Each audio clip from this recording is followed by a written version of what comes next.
In today's video, I'm going to teach you how to import vendors from CSV in Wave Accounting.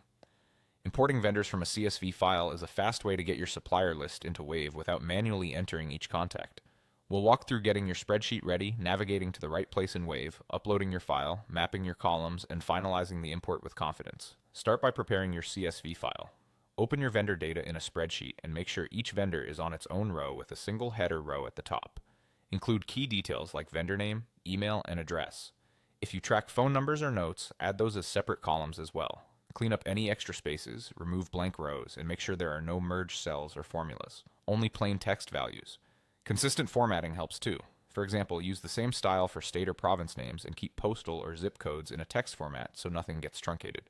When it looks good, save the file as a CSV, ideally CSV UTF-8 to avoid character issues.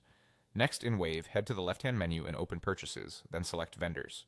If you manage more than one business in Wave, double-check you're in the correct business before you proceed so the vendors go to the right place. In the Vendors view, look for the Import from CSV button in the top right corner and click it. If you don't see it, make sure you're on the Vendors page and not another tab. Select your saved CSV file from your computer. Wave will now prompt you to map your columns. This is where you tell Wave which column in your CSV corresponds to which vendor field. Match your name column to vendor name, your email column to email, and your address-related columns to the appropriate address fields such as address, city, state, or province, and postal or zip.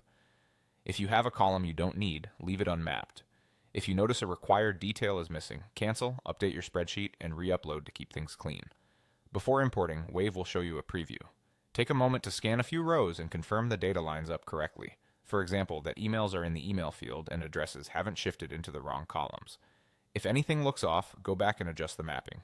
When everything looks accurate, click Yes, Proceed with Import. Wave will process the file and add your vendors. After it finishes, spot check a couple of vendor profiles to be sure the information appears as expected. Keep your CSV as a backup for your records, and you're all set.